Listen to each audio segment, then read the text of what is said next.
Salut ma team d'été, j'espère que vous allez bien les amis. Aujourd'hui on se retrouve dans une nouvelle petite vidéo et aujourd'hui on va parler de l'iPad. Comme vous avez pu le voir dans le titre de la vidéo les amis, eh bien on va comparer et surtout quel iPad acheter en 2020 maintenant, sachant qu'il y a eu le nouvel iPad Pro, il y a eu l'iPad Air qui est sorti, ça y est, l'iPad Air 4 et le nouvel iPad de 8e génération les amis.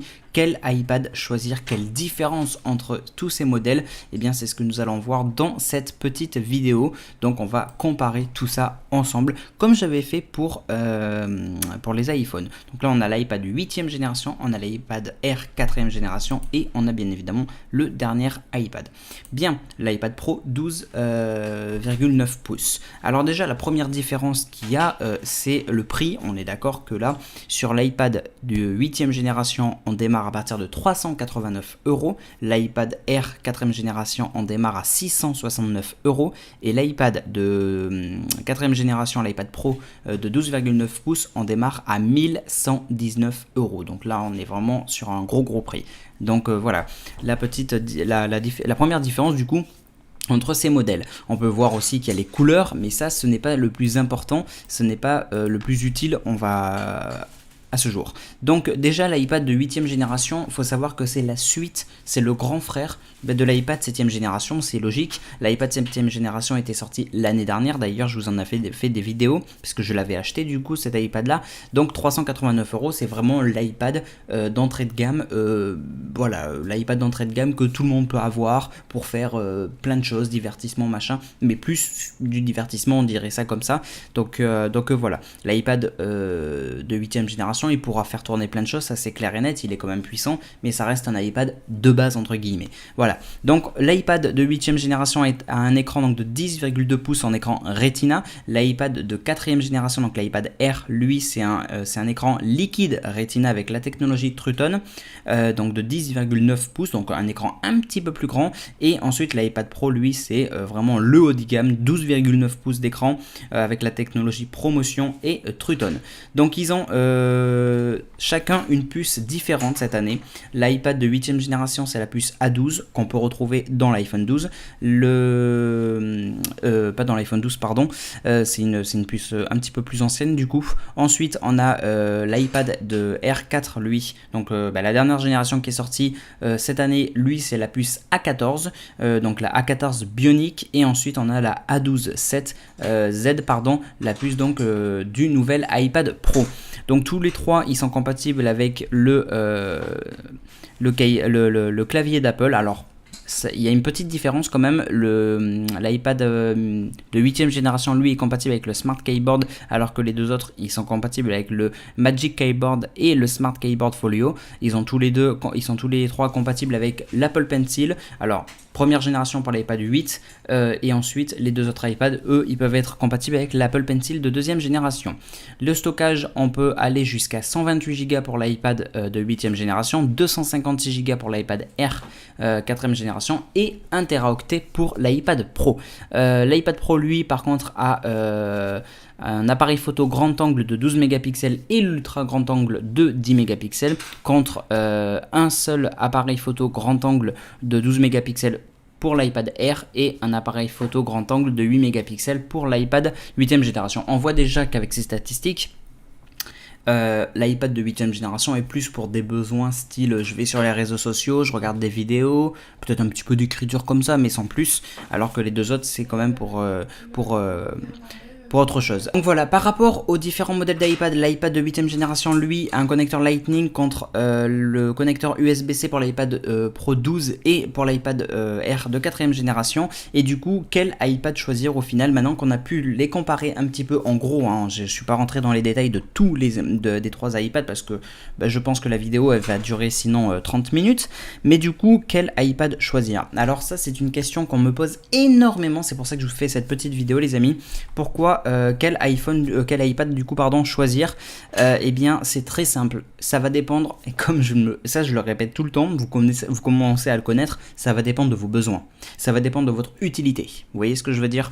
Si vous êtes une personne lambda qui va utiliser son iPad, je sais pas moi, sur le canapé, dans son lit, pour regarder des vidéos, pour aller jouer à 2-3 petits jeux comme ça, peut-être un peu de traitement de texte plus les réseaux sociaux, j'ai envie de vous dire, prenez l'iPad 8, ça sert à rien de prendre un iPad Air ou un iPad Pro, ça me paraît d'ailleurs très logique. Voilà, l'iPad de 8ème génération, c'est le grand frère de l'iPad 7ème génération, il est assez puissant quand même, mais voilà, ça suffit. Vous pouvez quand même, si vous voulez, l'utiliser pour faire un peu de traitement vidéo par exemple, ou de photos bien sûr, mais l'expérience ne sera pas aussi optimale et aussi fluide que sur un iPad Pro par exemple. Vous voyez ce que je veux dire?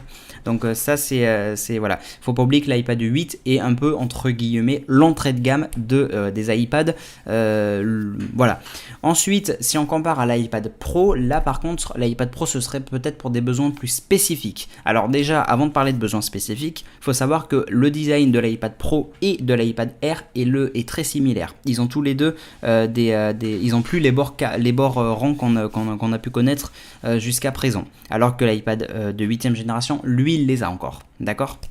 Donc ça aussi c'est la petite différence. L'autre différence c'est que l'iPad Pro lui il fonctionne avec Face ID alors que l'iPad Air lui fonctionne avec Touch ID, mais nouveauté, Touch ID n'est plus en forme de bouton comme on avait jusqu'à présent, il est directement intégré dans le bouton Power, donc au-dessus de l'iPad. Ça aussi c'est une chose à savoir qui est très utile.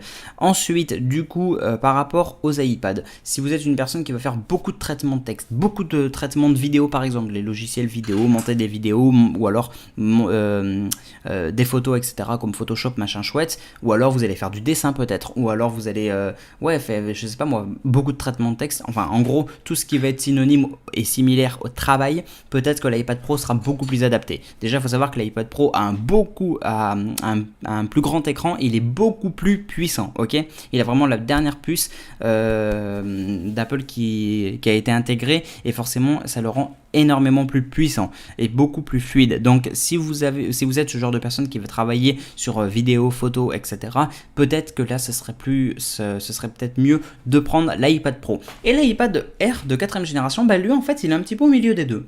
Vous voyez, c'est un peu, il est entre le entre guillemets bas de gamme et entre guillemets haut de gamme de l'iPad. C'est aussi simple que ça. L'iPad Air, vous allez pouvoir faire tout ce que vous voulez avec, enfin tout ce que vous voulez, ou presque en tout cas.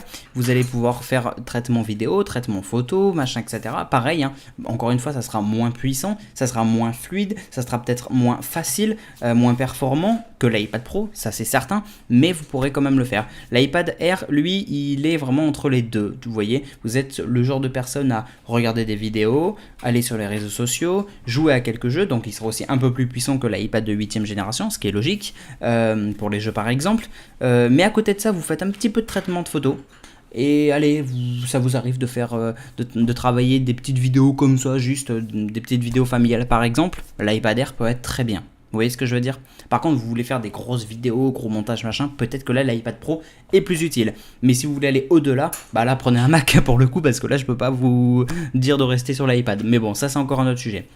Voilà, l'iPad 8, lui, voilà, il va plus rentrer dans le critère, comme je vous ai dit, bah voilà, vous regardez des vidéos, des petits trucs comme ça. Vous pouvez quand même, parce que moi, avec mon iPad de 7ème génération, donc c'est le petit frère du 8ème là maintenant, je fais des montages vidéo avec. Je fais pas de montage photo par contre, mais je fais des montages vidéo et ça tourne.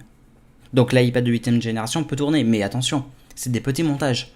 Vous voyez ce que je veux dire? Je peux pas faire des gros montages dessus, c'est tout à fait logique.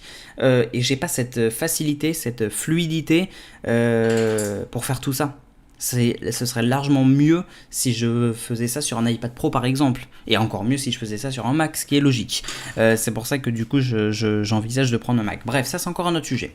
Mais du coup voilà, après ça va bien évidemment dépendre du prix que vous pouvez mettre, encore une fois, parce que l'entrée de gamme, sans insulter l'iPad de 8ème génération, est quand même largement bas. 389 € un iPad, ça vaut le coup, j'ai envie de dire.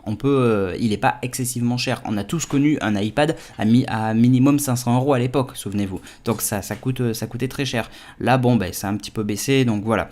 Donc ça, c'est aussi l'autre chose qui est quand même importante. Alors par contre, moi, de mon expérience, si vous voulez faire des photos, ne prenez surtout pas l'iPad 8ème génération, ça va être votre pire erreur. clairement. Moi j'ai pas acheté l'iPad pour faire des photos parce que les photos, j'ai un Canon ou j'ai mon iPhone XR qui fait de magnifiques photos, j'ai pas besoin de l'iPad.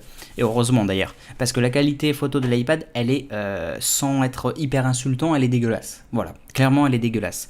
Donc ça je vous conseille pas du tout. Par contre l'iPad Pro lui a forcément un meilleur capteur photo avec le scanner LiDAR. Le scanner LiDAR qu'on a déjà parlé, notamment pour les nouveaux iPhones qui sont sortis, vous permet donc de prendre des photos. Si admettons, je sais pas, vous êtes dans la rue, vous êtes en boîte de nuit ou quoi que ce soit, vous êtes dans un endroit où il fait nuit, vous prenez une photo, cette photo vous pouvez la transformer comme s'il faisait jour.